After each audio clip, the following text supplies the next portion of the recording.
Yo sé que el rey vio en el sueño una gran estatua.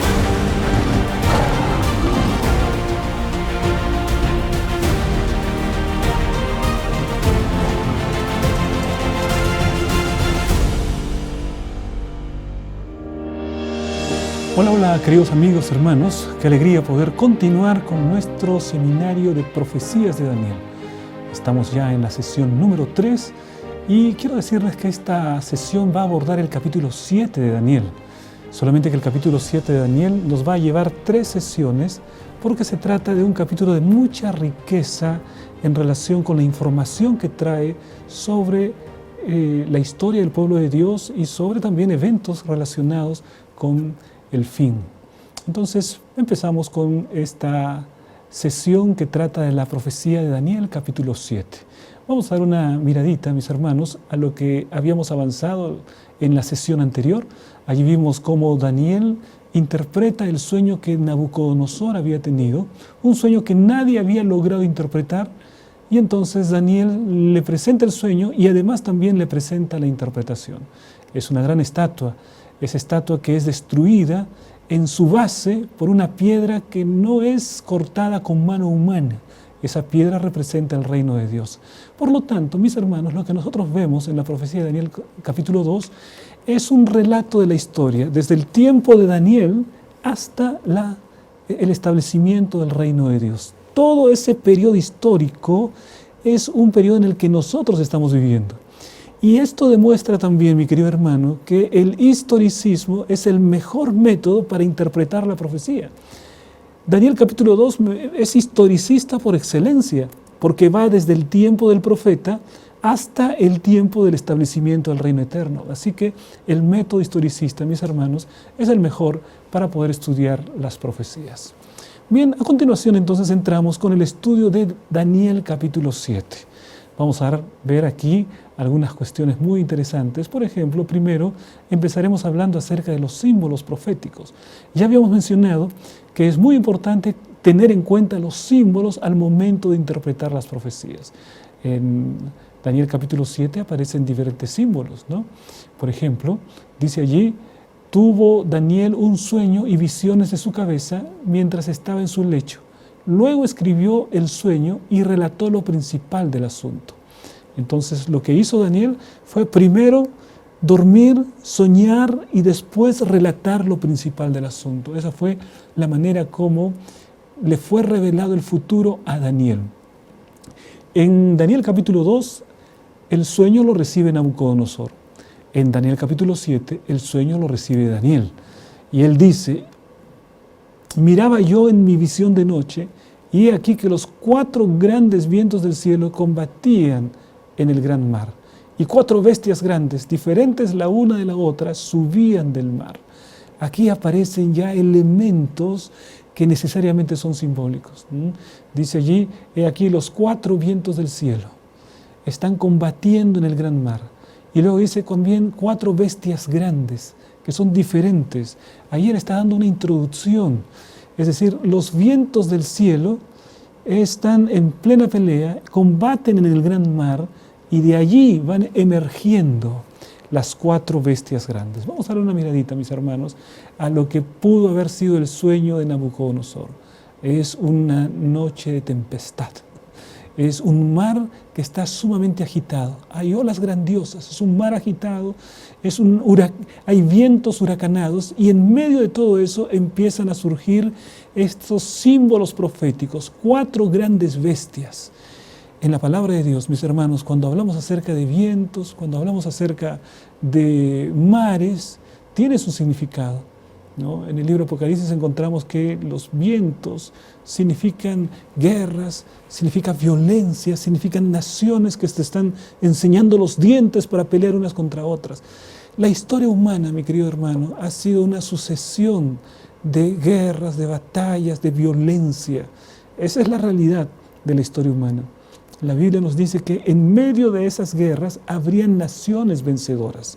Habrían naciones que se constituirían en imperios, que vencerían a las demás. Estas son las naciones que aparecen en medio de las guerras que son los vientos y en medio de las muchedumbres que son los mares. Aparecen naciones que van dominando el escenario de la política mundial. Veamos entonces aquí estos símbolos. Aparecen símbolos, hay que tenerlos en cuenta para poder dar una correcta interpretación. Pero también en Daniel capítulo 7 nos muestra el principio de sola escritura. ¿Qué significa el principio de sola escritura? Sola escritura indica que la Biblia es su propio intérprete, que nosotros no necesitamos imaginar escenarios, no necesitamos hacer conjeturas, hacer especulaciones, porque la propia Biblia nos va a dar el significado de los símbolos proféticos, nos va a decir qué significan las profecías. Y entonces vamos a ver cómo se explica en el capítulo 7 este principio. Versículos 16 y 17, mira lo que dice allí. Me acerqué a uno de los que asistían y le pregunté la verdad acerca de todo esto, y me hizo conocer la interpretación de las cosas. Estas 4 grandes bestias son 4 reyes que se levantarán sobre la tierra. ¿Te das cuenta? Allí aparecen los símbolos proféticos, son las 4 bestias, pero también aparece la interpretación. La propia palabra de Dios nos dice qué significan. Estas 4 grandes bestias son 4 reyes que se levantarán en la tierra. 4 reyes. En realidad son 4 reinos también, 4 imperios poderosos que van a aparecer en el firmamento de la historia de este mundo. La Biblia me dice cuál es el símbolo y la Biblia me da la interpretación de este símbolo. A eso nosotros le llamamos el principio de sola escritura. La Biblia es su propio intérprete. Por favor, querido hermano, cuando vayas a las profecías, no juegues con tu propia imaginación. No te complazcas en tus propios pensamientos. No empieces a divagar. No te vayas por la estratosfera. No hagas viajes intergalácticos. Anda la palabra de Dios. La Biblia va a tener su propia interpretación. Y aquí dice la Biblia, estas 4 bestias son 4 reyes que surgirán en la tierra. Principio de sola escritura que nos enseña la palabra de Dios. Por otro lado, qué importante, mis hermanos, que podamos entender algo de la historia del antiguo cercano oriente. En síntesis del ACO, ¿no? El antiguo cercano oriente. Porque ahí está la historia. Allí surgieron las grandiosas civilizaciones de las cuales nos habla la Biblia. Y la Biblia nos muestra que por muy poderosos que hayan sido estos reyes, Dios finalmente es el que ha conducido la historia de este mundo.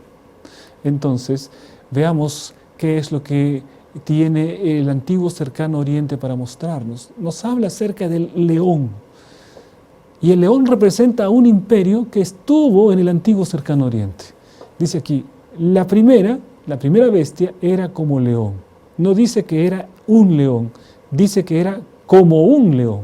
Tenía una semejanza hacia el león. Y tenía alas de águila, una bestia que no existe, ¿no? No existe un león con alas de águila. Evidentemente esto es un símbolo profético. Dice, yo estaba mirando hasta que sus alas fueron arrancadas y fue levantada del suelo y se puso enhiesta sobre los pies a manera de hombre y le fue dado corazón de hombre. ¿Qué significa esta parte de la profecía?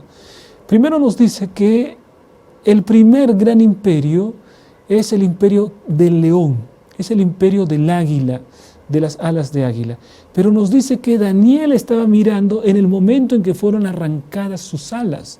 Dios le está diciendo a Daniel, mira Daniel, tú serás testigo de la caída de Babilonia, porque tú serás testigo del momento en que perderá sus alas. Y efectivamente eso ocurrió, ¿no? Cuando Babilonia termina su poder, entra en escena otro poder y Daniel estuvo presente ese día. Daniel dio hasta testimonio el día de la caída de Babilonia y la profecía decía que él estaría mirando en el momento en que las alas serían arrancadas. ¿Qué manera de cumplirse esta profecía? Le fue dado corazón de hombre, ¿no? El corazón de hombre. Si había un rey al que se le llamaba Ricardo Corazón de León, ¿tú te imaginas cómo era el carácter de ese rey para que sea llamado Corazón de León? Me imagino que se habla de valentía, que se habla de coraje. Es corazón de león. Pero a un león, imagínate que le dices tú tienes corazón de hombre. Yo creo que se sentiría insultado, ¿no? El hombre es miedoso, ¿no? El hombre tiene inteligencia, pero no se puede comparar con la fuerza del león. Y entonces dice que a este león le fue dado corazón de hombre, ¿no? O sea, este león como que tiene un final en el que ya no tiene mucho brillo, ya no tiene el brillo del león, apenas recibe un corazón de hombre. Esto es Babilonia. Mis hermanos, en la época de mayor esplendor, Babilonia era la ciudad más preciosa que existía en el mundo. Un sabio griego, un historiador griego llamado Herodoto, que hizo una lista de las 7 maravillas del mundo antiguo, colocó como una de las primeras maravillas los jardines colgantes de Babilonia. Una ciudad esplendorosa. Nabucodonosor se había casado con una mujer que había traído de lugares donde había mucha vegetación. Y entonces cuando ella llegó a Babilonia se sintió muy triste porque Babilonia estaba rodeada por arena, por desierto. Y entonces Nabucodonosor, para agradar a su mujer, le hizo un jardín. Toda la ciudad la hizo florecer y entonces ella se levantaba y parecía que estaba en su ciudad. Ya no era desértica, era una ciudad rodeada de vegetación con los jardines colgantes de Babilonia, una de las maravillas del mundo antiguo. Entonces Babilonia fue una ciudad esplendorosa y la palabra de Dios nos habla de Nabucodonosor como un rey soberbio. Esta es la Babilonia que yo edifiqué. La arqueología ha encontrado la puerta de Babilonia. Esta es la puerta de Istar, ¿no? Ha encontrado esta puerta. Mira, ahora nosotros podemos imaginar el esplendor de Babilonia. Esta puerta se encuentra en Alemania y muchos iraquíes, que son los babilonios actuales, cuando van y contemplan esta puerta se ponen a llorar, ¿no? Porque esa es la puerta de sus antepasados. Es impresionante esta cultura, la cultura de Babilonia, mis hermanos. Pero la palabra de Dios me dice que Babilonia no duraría para siempre, que sería reemplazada. Y en la historia Babilonia es reemplazada. He aquí una segunda bestia, semejante a un oso. Un oso no es como un león que tiene garra, que avanza con rapidez. Un oso es un poquito, es fuerte, es grandote, ¿no? Pero el oso avanza lentamente, ¿no? Dice, el cual era un oso, el cual se alzaba de un costado más que del otro. Eso representa que eran 2 reinos, ¿no? Y tenía además en su boca 3 costillas entre los dientes y le fue dicho así, levántate, devora mucha carne. Bien, este es un oso que tiene en la boca 3 costillas, que camina con un lado alzado frente al otro, y esto representa, mis hermanos, al imperio persa. El imperio persa tuvo 2 grandes etapas y 2 grandes reinos, los medos y los persas. Entonces, por eso es que la palabra de Dios presenta al oso con un lado más alto que el otro, porque los persas llegaron a dominar más que los medos, ¿no? Pero eran 2 reinos básicamente. También en la historia son conocidas como el imperio aqueménida, los medos y los persas. Ahora bien, se habla acerca de tres grandes naciones que cayeron bajo su dominio, y eso está también en la historia, ¿no? 3 grandes imperios que cayeron. Pero la historia continúa. El leopardo con 4 alas. Ahí se nos habla acerca de un siguiente poder, con 4 alas y con 4 cabezas. Tendrá una explicación. Cuando nosotros vayamos a Daniel capítulo 8, se nos va a hablar acerca también de este reino y por qué tiene 4 cabezas y por qué tiene 4 alas. Pero aquí se está representando al imperio griego, sobre todo al tiempo de Macedonia, porque Macedonia fue un reino que empezó a conquistar, de cultura griega, que empezó a conquistar reino tras reino, imperio tras imperio, y llegó a conquistar al imperio medo-persa, ¿no? A través de su gran rey Alejandro el Grande. Aquí tenemos a Alejandro, en una de sus grandes batallas, en Gaugamela, terminó destruyendo un ejército que era varias veces mayor que su ejército, pero con gran sagacidad, con una estrategia de guerra que hasta ahora es estudiada en los cuarteles, en las academias militares, como un ejemplo de las cosas que se tienen que hacer en medio de una guerra, una estrategia. Y así Alejandro conquistó el imperio medo-persa y llegó hasta la India en un momento en que después sus soldados ya no quisieron avanzar. Y se sintió triste Alejandro, que ya no podía seguir conquistando más territorios. Estaba encantado siendo un conquistador. Pero después la palabra nos presenta allí una cuarta bestia, espantosa y terrible. Dice, tiene grandes dientes de hierro y era muy diferente a todas las bestias y tenía 10 cuernos. Esta bestia, mis hermanos, representa a Roma. Las legiones romanas. Los romanos tenían un estilo de guerra que estaba basado en su organización a través de legiones. Los griegos tenían las falanges. Las falanges tenían cada una de ellas lanzas gigantescas, ¿no? De 6, 7 metros, y entonces cuando peleaban allí era como un puercoespín, ¿no?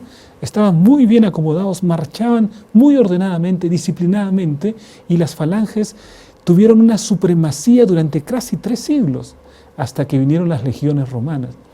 Los romanos también constituían un ejército fabuloso. Los romanos eran mucho más flexibles, las falanges eran muy estáticas, casi no podían doblar, en el medio de la batalla no tenían mucha facilidad, pero las legiones eran mucho más flexibles, se dividían y luego se juntaban, se hacían 3 grupos y luego se hacían un solo grupo, eran mucho más flexibles. Y en la batalla de Pydna, en el año 168, finalmente las legiones romanas derrotaron a las falanges griegas y Roma pasó a ser el imperio que dominaba el mundo. Y llegó a tener un dominio absoluto hasta el año 476. ¿no? Esta es una recreación del tremendo ejército de Roma.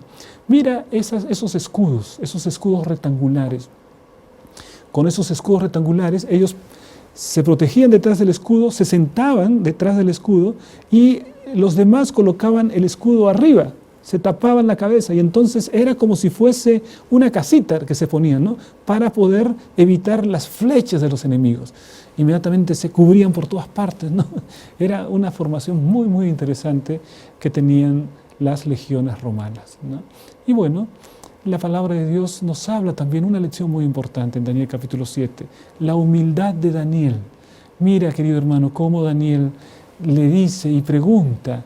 Me acerqué a uno de los que asistían y le pregunté la verdad acerca de todo esto. Él pregunta, él acepta que no sabe, ¿no? Y una característica de una persona humilde es que no es soberbia y está siempre dispuesta a aprender. El soberbio cree que todo lo sabe y nunca pregunta y siempre permanece entonces en la ignorancia. Pero el sabio pregunta, acepta su propia ignorancia y dice, no sé, pero quiero saber. Quiero preguntar. Y eso es lo que hace Daniel. Y me habló y me hizo conocer la interpretación. Y aquí viene la interpretación, ¿no? Estas 4 grandes bestias son 4 reyes que se levantarán en la tierra. Ahí están esos 4 reinos, ¿no? Los que nosotros hemos dicho. Por lo tanto, ahí le damos todavía otro empuje más a la interpretación historicista de las profecías. Es decir, Daniel capítulo 2 me muestra una interpretación historicista de las profecías. Daniel capítulo 7, en esa misma línea, también me presenta una interpretación historicista de las profecías. Por eso, mis hermanos, afirmamos que el método de interpretación historicista es el más adecuado para hablar acerca de las profecías de la palabra de Dios. Sin embargo, mis hermanos, estamos apenas nosotros en la primera parte. Hemos visto los grandes imperios que nos presentan. Si nosotros colocamos en paralelo Daniel capítulo 2 con Daniel capítulo 7, vamos a encontrar que abarcan el mismo periodo histórico. Como ya dijimos, estas profecías de Daniel es como si fuesen una sola profecía. La primera me da un bosquejo general. Cuando vengo a la segunda, en Daniel capítulo 7, presenta el mismo periodo de tiempo, pero le va aumentando detalles, ¿no?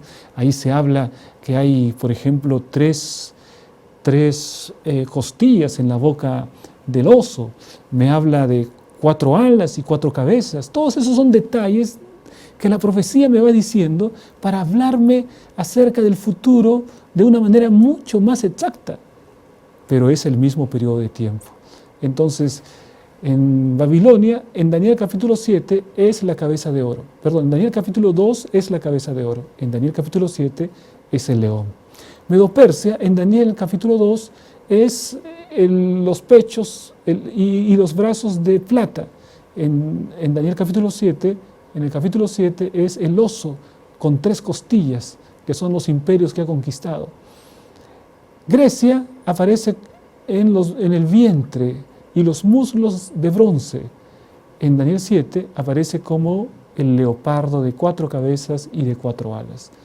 Roma aparece como el reino del hierro. Las piernas de hierro, esas son Roma. En Daniel capítulo 7 aparece como la bestia espantosa y terrible, ¿no? Pero son el mismo periodo histórico.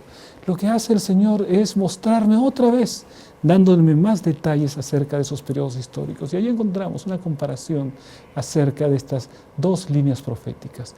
Entonces podemos decir, mis hermanos, que esta es una visión que confirma el historicismo de las profecías, que va desde el cumplimiento en el tiempo del profeta hasta el tiempo del fin. Ahora bien, la profecía continúa, porque ahora va cambiando de escenario. Las primeras 4 bestias, incluyendo la bestia espantosa y terrible y el cuerno pequeño que vamos a ver, las primeras 4 bestias están en la tierra, pero luego el escenario cambia y a partir del versículo 8 nosotros empezamos a ver eventos del cuerno pequeño y el versículo 9 dice: estuve mirando hasta que fueron puestos tronos y se sentó un anciano de días, cuyo vestido era blanco como la nieve y el pelo de su cabeza como lana limpia, y su trono llama de fuego y las ruedas del mismo fuego ardiente. Entonces aquí ya no encontramos un escenario en la tierra.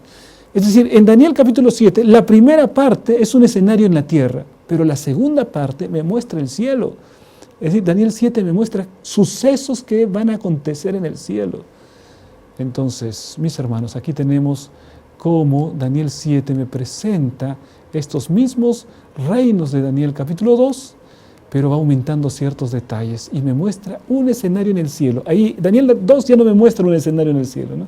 Daniel 2 me muestra hasta el final el establecimiento del reino eterno, pero en la tierra. Pero Daniel 7 me muestra un escenario en el cielo. Eso es lo que vamos a ver, mis hermanos, en la siguiente oportunidad. ¿Qué es lo que veremos? Hay cosas pendientes en Daniel capítulo 7. Nos queda saber acerca del cuerno pequeño. Vamos a tener un estudio solo del cuerno pequeño. El siguiente estudio solo nos hablará del cuerno pequeño, porque es muy importante esto del cuerno pequeño. Luego tendremos un estudio que nos hablará solo del juicio en el cielo y de los santos que reciben el reino. Ese será un siguiente estudio. En otras palabras, este estudio fue el primero de Daniel capítulo 7. Tendremos 3. Uno hablará del cuerno pequeño y otro hablará del juicio en el cielo y los santos que reciben el reino. De esa manera, entonces cubriremos todo el capítulo 7 de Daniel. Terminamos con esta declaración de Daniel capítulo 7. Dice: y el reino y el dominio y la majestad de los reinos debajo de todo el cielo sea dado al pueblo de los santos del Altísimo, cuyo reino es reino eterno, y todos los dominios le servirán y le obedecerán. Dios en el control de la historia, Dios estableciendo su reino eterno. De esa manera va a terminar Daniel capítulo 7. Pero mis hermanos, todavía continúa Daniel 7 en la siguiente sesión. Así que los espero para continuar con el estudio de la palabra de Dios. Un gran abrazo, que Dios los bendiga.